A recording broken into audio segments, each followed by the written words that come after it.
আসসালামু আলাইকুম এভরিওয়ান। আজকে আপনাদের সাথে খুব সহজ এবং আমার পছন্দের একটা রেসিপি শেয়ার করব। এটা হচ্ছে স্পাইসি রামেন।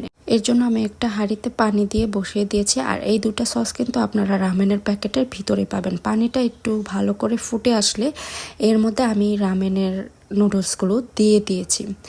দেওয়ার পর খুব ভালো করে সেদ্ধ করে নিব। দেখতেই পাচ্ছেন আমার এটা প্রায় হয়ে এসেছে। এখন আমার পানিগুলো শুকিয়ে, আমি একটু শুকনাই খেতে পছন্দ করি, এজন্য পানি শুকিয়ে বাটিতে উঠিয়ে নিয়েছি।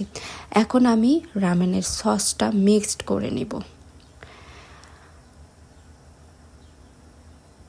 এটা কিন্তু খুবই স্পাইসি একটা নুডলস, যেটা আমার খুবই পছন্দ।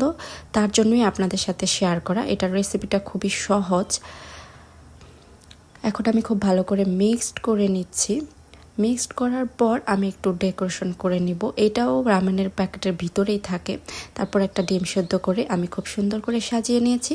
আমার রেসিপি কেমন লেগেছে, আমি যেইভাবে খাই সেটা শেয়ার করেছি।